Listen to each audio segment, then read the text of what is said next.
온두교회 성도 여러분 안녕하세요. 10월 2일 목요일 묵상 시작하도록 하겠습니다. 오늘 주시는 말씀은 마태복음 24장 36절부터 51절까지의 말씀인데 이것도 좀 길기 때문에 한 절씩 읽으면서 같이 말씀 묵상하도록 하겠습니다. 24장 36절에서 51절까지의 말씀입니다. 오늘 말씀은 24장 전체가 예루살렘 성전의 파괴, 또 종말, 재림의 징조, 깨어있음의 중요성에 대해서 쭉 얘기하는데요.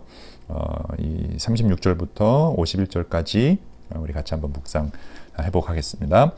36절입니다. 그러나 그날과 그 시각은 아무도 모른다. 하늘의 천사도 모르고 아들도 모르고 오직 아버지만이 아신다. 마지막 때에 대한 굉장히 중요한 진리이죠. 마지막 때가 언제다 이렇게 얘기하는 사람은 이 말씀의 정면으로 반대하는 거죠. 그러니까 아무도 모른다고 얘기했어요. 그러니까 우리가 알 수 없습니다. 그 어떤 경건해 보이는 목회자도 또 어떤 놀라운 영적 은사를 받은 사람이라 할지라도 알 수가 없어요. 그러니까 여러분 정말 조심해야 됩니다. 언제가 마지막 때다라고 하는 사람은 100% 이단이고 교주입니다. 우리는 알 수 없습니다. 천사도 모르고 아무도 모르고 아들도 모르고 아버지만 아신다. 노아의 때와 같이 이 인자가 올 때에도 그러할 것이다. 홍수 이전의 시대에 노아가 방주에 들어가는 날까지 사람들은 먹고 마시고 장가가고 시집가며 지냈다. 홍수가 가서 그들을 모두 휩쓸어 가기까지 그들은 아무것도 알지 못하였다. 인자가 올 때도 그러할 것이다. 그때 두 사람이 밭에 있을 터이니 하나는 데려가고 하나는 버려둘 것이다. 두 여자가 맷돌을 갈고 있을 터이나 하나는 데려가고 하나는 버려둘 것이다. 그러므로 깨어 있어라. 너희는 너의 주님께서 어느 날에 오실지를 알지 못하기 때문이다. 이것 때문에 많은 사람들이 이게 휴거의 모습을 설명하고 있느냐라고 주장하는 분들도 있습니다. 근데 휴거를 주장하는 내용은 아니고요. 마지막 때에 어떻게 될지 우리는 알 수가 없습니다. 그 마지막 때의 모습이 어떤지는 모르지만 오늘 이 말씀의 핵심은 아무도 모른다라는 거예요. 그러니까 깨어있으라는 것이 핵심입니다. 그러므로 깨어있으라. 42절이죠. 너희는 너의 주님께서 어느 날에 오실지 알지 못한다. 근데 깨어있다라는 것이 그럼 무슨 뜻인가? 이게 더 중요하죠. 그러니까 마지막 때에 어떻게 휴거가 되고 뭐 어떻게 사라지고 무슨 일이 일어나고 이것보다 훨씬 더 중요한 것은 명령인데 예수님의 명령. 깨어있으라 라고 말씀하시니까 그 깨어있음이 무엇인지를 깨달아야 합니다. 43절부터 나오는데요. 이것을 명심하라. 집 주인이 도둑이 밤에 몇 시에 올지를 알고 있으면 그는 깨어 있어서 도둑이 집에 뚫고 들어오도록 내버려 두지 않았을 것이다. 그러므로 너희도 준비하고 있어라. 우리가 마지막 때가 언제인지는 알 수 없지만 조만간 올 것이기 때문에 준비하는 삶을 살으라라고 예수님이 말씀하고 계십니다. 너희가 생각하지 않은 시각에 인자가 올 것이기 때문이다. 자, 그렇다면 어떻게 준비를 하고 있어야 될까요? 내일 오실지 모르니, 한 달 뒤에 오실지 모르니 우리가 다 팔고 산에 올라가서 준비를 해야 될까요? 그 준비가 아니죠. 바로 이 45절부터 그 준비하는 자의 모습을 설명하시는데 이렇게 말씀하세요. 누가 신실하고 슬기로운 종이겠느냐. 그러니까 이 마지막 때를 준비하는 사람을 신실하고 슬기로운 종으로 표현하시고 계시죠. 주인이 그에게 자기 집 하인들을 통솔하게 하고 제때 양식을 내주라고 맡겼으면 그는 어떻게 하겠느냐. 주인이 돌아와서 볼 때 그렇게 하고 있는 종은 복이 있다.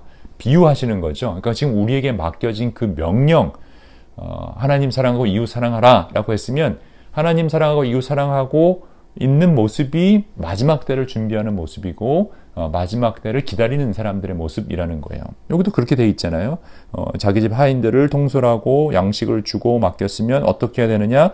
주인이 돌아와서 보았을 때 언제 주인이 올지는 모르지만 그렇게 하고 있는 사람, 그게 신실하고 슬기로운 사람이다 라는 것입니다. 그 종이 복이 있다.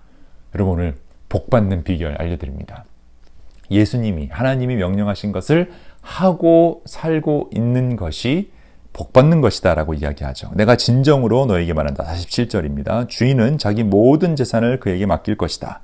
그러나 그가 나쁜 종이어서 마음으로 생각하기를 주인이 늦게 오시는구나 하면서 동료들을 때리고 술 친구들과 어울려 먹고 마시면 즉 주인이 하라는 대로 하지 않은 것이죠. 하인들을 잘 돌보라 라고 했는 통솔하라 라고 하고 제때 양식을 내어주라 라고 맡겼는데 주인이 안 오네 라고 하고 그 주인이 하라고 한 명령하지 않고 동료들을 때리고 술 친구들과 어울려 먹고 마시면 생각하지도 않은 날에 뜻밖의 시각에 그 종의 주인이 와서 그 종을 처벌하고 위선자들을 받을 벌을 내릴 것이다. 거기서 슬피 울며 이를 가는 일이 있을 것이다. 무서운 거죠. 그러니까 언제 오실지 모르는데, 그러면 주님이 언제 오실지를 모르는 그때를 기다리는, 준비하는 사람의 모습이 어떠해야 되느냐?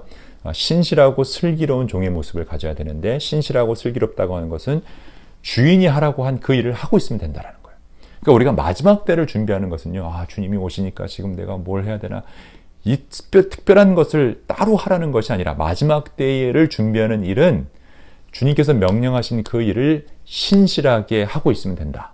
주님이 어떤 걸 명령하셨습니까? 우리가 이번 주에 배웠죠. 가장 큰 계명, 하나님을 마음과 목숨과 뜻을 다해 사랑하고 내 이웃을 내 몸과 같이 사랑하라. 하나님 사랑, 이웃 사랑을 하는 거죠. 그러니까 우리가 하나님 사랑, 이웃 사랑을 하며 살고 있으면 주님이 언제 오시든 사실은 상관이 없죠. 왜냐하면 주인이 오셨을 때 우리는 칭찬을 받을 것이기 때문에 그것이 복이다라고 하고 있습니다. 사랑하는 여러분, 우리가 깨어있고 준비한다라고 하는 것은 바로 이렇게 주님이 명령하신 그 명령을 지키며 살아가는 것입니다. 종말은 이 두려움이 아니라 준비와 소망의 시간이라는 것을 우리가 잊지 않아야 되고요. 깨어있는 삶은 매일매일 하나님의 명령을 지키려고 애쓰는 그런 삶. 그러다 보면 주님 오셨을 때 우리는 칭찬받는 종이 될 것이다. 그럼 어떤 칭찬받는 일을 할 것이냐, 어떻게 이웃을 사랑해야 될 것이냐, 이게 이제 내일 말씀에 나옵니다. 그래서 여러분 내일 금요일 묵상 시간에 다시 그 내용 다루도록 하겠습니다. 같이 기도하겠습니다. 하나님 감사합니다. 오늘도 귀한 말씀 주심을 감사합니다. 비록 이 아침에 짧은 시간이지만 하나님 말씀 묵상하고 또 우리 삶에 적용하려고 합니다.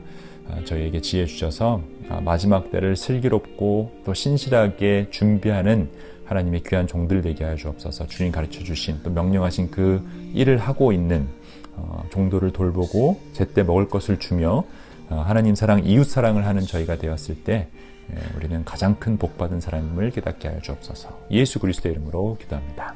아멘.